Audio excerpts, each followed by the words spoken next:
Baiklah, podcast kali ini kita akan mereview Marry My Husband episode 36.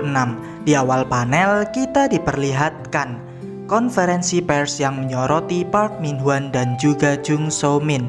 Melihat semua itu, So Min berkata pada Ji Won, "Apa yang kau lakukan sekarang? Kau bilang kita harus bicara," ucap So Min kesal. "Aku tidak mengatakan kita akan berbicara satu sama lain. Cepat duduklah," ucap Ji Won ketus. "Kenapa bisa seperti ini? Apakah ini Kang Ji Won?" "Baiklah, aku akan menggali kuburanmu hari ini juga," ucap So Min dalam hati. "Kami akan memulai konferensi persnya. Jangan ragu untuk mengajukan pertanyaan," ucap Ji Hyuk pada para wartawan di depannya. Berbagai pertanyaan muncul dari para wartawan. Beberapa pertanyaan tersebut diantaranya, "Apa yang terjadi dengan skandal Anda dengan rekan kerja dan juga calon pengantinnya? Apakah benar Anda mempunyai rumah di sebelah dan tinggal bersama? Dan apa yang terjadi dengan sang pengantin wanita yang keguguran karena perusahaan UNK Food?" tanya wartawan. "Aku akan memberitahu kalian bagian itu dengan sendiri. Aku adalah Kang Ji Won yang ada di artikel itu. Pada saat itu aku berjanji untuk menikah dengan Park Min Hwan di masa lalu. Tapi akhirnya kami tidak jadi menikah," jawab Ji Won pada wartawan. "Bukankah Yoo Ji Hyuk alasan kau putus dengannya? Atau mungkin ini masalah uang?" tanya salah satu wartawan. "Tidak, menghasilkan uang di tempat kerja sambil menyiapkan makanan 3 kali sehari dengan nasi baru. Sementara itu, karena harus melanjutkan keluarga Park, aku harus melahirkan anak laki-laki saja. Dan terakhir, ayahnya tidak menghargai ayahku. Karena itulah aku membatalkan pernikahan karena pihak pria meminta syarat di atas," ucap Kang Ji Won membuat Min Hwan terdesak. "Hah? Itu berlebihan. Kalau begitu, bagaimana kau menjelaskan mengapa kau pindah ke rumah di sebelah Yoo Ji Hyuk tepat setelah kau putus?" ucap Min Hwan yang membantah Kang Ji Won. Tiba-tiba, Yoo Hyun datang dan berkata, "Akulah yang memperkenalkan rumah itu padanya. Asisten manajer Park, inilah dokumen resmi terkait pindahan itu." "Yoo Hyun?" ucap Ji Won dalam hati. "Apa kau yang memanggil adikmu?" "Tidak," jawab Yoo Ji Hyuk. "Sekarang, bisakah kau melihat nama Kang Ji Won di dokumen ini? Kang Ji Won membayar semua deposit dan biaya manajemen. Kalian lihat, Yoo Ji Hyuk tidak menambahkan sepeser pun ke rumah ini. Di atas segalanya, aku memperkenalkan rumah itu secepat mungkin. Itu karena Park Min Hwan terus-menerus mengintai Kang Ji Won. Lihat, dia diam-diam mengambil foto seperti seorang penguntit. Sementara itu, hubungan mereka sudah berakhir. Ini pelanggaran privasi dan bentuk kejahatan," ucap Hyeon yang membeberkan bukti-bukti Min Hwan bersalah. Mendengar hal itu, Min Hwan menghampirinya dan merebut foto tersebut lalu membisiki Hyeon. "Omong kosong apa ini? Hyeon, apa kau sudah gila?" tanya Min Hwan. "Apa kau tidak ingin memperbarui kontrak kerjamu?" ucap Min Hwan. "Hitunglah uang pesangonmu. Tidakkah kau berpikir untuk berhenti setelah permainan ini selesai?" jawab Hyeon. Melihat semua kekacauan itu, So Min yang bingung berkata, "Aku harus merubah suasananya," ucap So Min dalam hati. "Ngomong-ngomong, kenapa kau menggugurkan anakku, Kang Ji Won? Apa yang telah kau perbuat dengan anakku?" ucap So Min mendramatisasi keadaan pada Ji Won dengan air matanya. "Ya, aku sudah menduganya. Dia pasti akan membahas ini," ucap Ji Won dalam hati. "Aku tidak pernah tahu kapan aku menggugurkan bayimu, Jung So Min," jawab Ji Won. "Apakah kau pura-pura tidak tahu? Setidaknya kau harus meminta maaf. Bukan untukku, tapi untuk anakku yang sudah mati," jawab So Min mendesak Ji Won. "Yang aku herankan adalah, apakah Jung So Min benar-benar hamil?" tanya Ji Won. "Apa?" ucap So Min. "Apa kau punya bukti kalau kau hamil?" tanya salah satu wartawan. "Kalau begitu, mari kita periksa. Park Min Hwan, apa kau pernah ke dokter kandungan dengan istrimu?"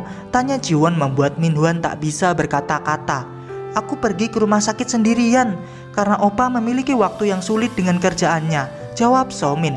"Mereka pasti sudah memeriksa foto USG. Apakah kau melihat buku catatan bersalin dari rumah sakitnya?" "Aku tidak bisa menunjukkannya. Aku sangat sedih karena bayi itu meninggal. Jadi aku membakar semuanya." Mendengar hal itu, Ji Won bertanya, "Jadi, di mana rumah sakit yang kau kunjungi sendirian, Jung So Min?" Somin pun menjawab, rumah sakit Gangnam S, jawab Somin bingung. Apakah ada yang tahu nomor telepon rumah sakit Gangnam S? Tanya Jiwon pada para wartawan. Aku, ucap salah satu wartawan lalu memberikan nomor telepon tersebut. Apa yang sedang kau coba lakukan? Tanya Somin khawatir dalam hati dan berkata, apakah kau harus mengumpulkan orang-orang sibuk dan melakukan sesuatu seperti ini? Orang-orang yang berkumpul di sini sibuk dengan hal-hal seperti ini, jawab Jiwon. Ya, dengan rumah sakit Gangnam S, ucap CS rumah sakit tersebut. Aku ingin membuat janji dengan dokter kandunganku, ucap Jiwon. Oh iya, baik. Siapa nama pasiennya dan tanggal lahirnya? Jung Somin 28 November. Hei, hentikan, ucap Somin. Maaf, tapi tidak ada catatan medis dengan nama itu. Ini bukan kunjungan pertamamu kan? Tanya CS itu. Iya, Jung Somin 28 November. Sungguh tidak ada. Maaf, tidak ada pasien dengan nama itu. Oh, aku pasti salah rumah sakit. Maafkan aku, ucap Kang Jiwon lalu menutup teleponnya. Tidak ada orang seperti itu, ucap Jiwon membongkar kebohongan Somin. Mendengar hal itu, para wartawan menyerang Somin dengan sejumlah pertanyaan. Jadi, apakah banding itu bohong? Apa tujuanmu menulis kebohongan itu? Apa pendapatmu tentang tanggung jawab hukum? Tanya para wartawan. Kenapa kau lakukan ini padaku? Ini semua karenamu Kang Jiwon, dasar jalang, ucap Jung Somin dalam hati sembari menutup kedua telinganya. Hentikan itu, berisik. Opa, jangan diam saja, cepat lakukan sesuatu, cepat Opa, ucap Somin menarik Minhwan yang kesal sekaligus malu. Lepaskan aku, dasar jalang gila, jawab Minhwan menepis Somin. Somin pun kesakitan. Lalu Minhwan berkata, aku tak mau melihatmu, jadi pergilah. Hidupku hancur karenamu, dasar jalang, ucap Minhwan meninggalkan konferensi pers. Opa, aku ikut, ucap Somin yang panik menyusul Minhwan dan pergi. Saya pikir kalian sudah memahami situasinya. Pertama-tama, UNK Food tidak ada hubungannya dengan kejadian ini. Setiap kasus akan diselesaikan dengan tindakan hukum dan tindakan pendisiplinan yang berat, ucap Yo Ji Hyuk menjelaskan pada para wartawan. Apakah kalian berdua benar-benar tidak berhubungan? Tanya salah satu wartawan. Ya, untuk saat ini. Belum selesai Ji Hyuk menjawab, Jiwon berkata, tidak, kami telah bertemu dengan perasaan yang baik akhir-akhir ini. Ini adalah hubungan yang lebih istimewa daripada rekan kerja dan tetangga sebelah. Apakah itu berarti hubungan sepasang kekasih? Tanya wartawan. Iya, jika Yo Ji Hyuk menyetujuinya, ucap Jiwon menoleh melihat Ji Hyuk dan tersenyum. Aku terima kasih Kang Jiwon, ucap Yo Ji Hyuk yang tersipu malu sambil berpegangan tangan dengan Jiwon. Waktu pun berlalu. Nampak terlihat sekarang Jiwon dan Ji Hyuk sedang berada di apartemen dan merayakan kemenangannya melawan Minhwan dan Somin. Mereka berdua bersulang lalu Jiwon berkata, Anda sudah bekerja keras kepala manajer, ucap Jiwon. Aku bukan lagi kepala manajer. Bagaimana kalau kau memanggilku dengan nama lain, ucap Yo Ji Hyuk. Kalau nama panggilan lain seperti Opa atau Hani, tanya Jiwon membuat hati Yo Ji Hyuk berdebar. Aku lebih suka memanggilmu dengan nama saja, jawab Yo Ji Hyuk. Kalau begitu Ji Hyuk, ucap Jiwon yang tertawa. Mereka berdua pun menikmati makanan yang tersedia. Di sini Yo Ji Hyuk berkata, ini enak, apakah makanannya sesuai dengan seleramu? Ucap Yo Ji Hyuk. Iya, itu membuatku ingin memakannya setiap hari, jawab Jiwon. Selain itu, aku juga sangat baik dalam hal memasak. Aku membuatnya dengan baik dan membersihkannya dengan baik. Aku juga bisa mengerjakan hal yang paling mendasar seperti mencuci pakaian, piring, dan bersih-bersih. Jadi, Jiwon, kau hanya harus tetap tenang. Jadi jangan lakukan apapun yang membuat tanganmu kasar, ucap Yo Ji Hyuk lalu menyentuh tangan Jiwon. Tangan yang halus dan lembut. Di kehidupan sebelumnya, aku mempunyai tangan yang kasar dan penuh luka, ucap Jiwon dalam hati lalu ia berkata, aku ingin tahu bagaimana kau bisa pergi ke perusahaan besok. Itu pasti akan berisik, ucap Jiwon mengalihkan pembicaraan. Perusahaan ya, aku akan mengundurkan diri.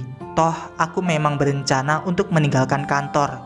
Itu adalah keinginan kakekku untuk bergabung dengan perusahaan.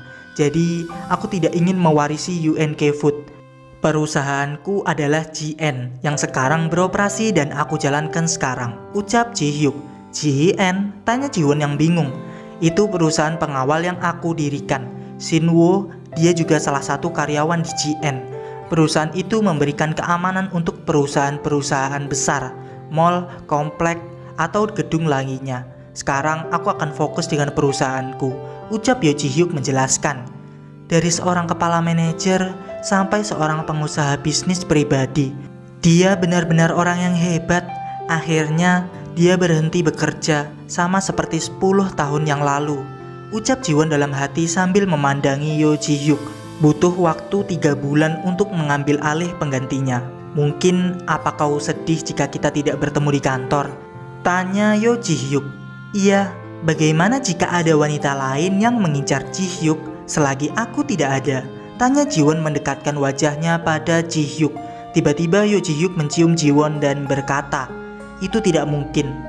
Kini aku sudah jadi milikmu, jawab Ji-hyuk lalu menyentuh pipi Jiwon. Ji-hyuk, ucap Jiwon lalu ia mengingat masa lalunya saat bersama Min Hwan dan berkata dalam hati, suamiku yang sering memukulku di saat dia mabuk, dan kini kanker yang menggerogoti tubuhku dan menyakiti tubuhku kini tidak ada lagi. Ayahku telah mengirimkan Ji-hyuk untukku. Aku hidup kembali untuk bertemu Ji-hyuk. Hanya akan ada hal-hal bahagia di masa depan, ucap Jiwon dalam hati, dan kini mereka berdua bermesraan dan bermanja ria. Sementara itu telepon Jiwon berdering karena panggilan telepon seseorang, dan kini kita memasuki panel akhir. Terlihat seseorang yang menangis mencoba menghubungi Jiwon namun tak mendapat jawaban. Nomor yang Anda tuju sedang sibuk. Bunyi telepon tersebut. Terlihat di sini manajer Yang Joran yang sedang menangis dan bersambung. Wah, sebenarnya ini udah happy ending banget ya. Tapi entah kenapa di akhir panel malah kejadian menyedihkan. Apakah benar suaminya Bu Yang Joran ini bakal selingkuh? Oke, itu aja untuk podcast kali ini. Terima kasih telah menonton video ini. Jangan lupa like, komen, dan subscribe karena aku gak sabar buat ketemu kalian di video selanjutnya. Bye-bye.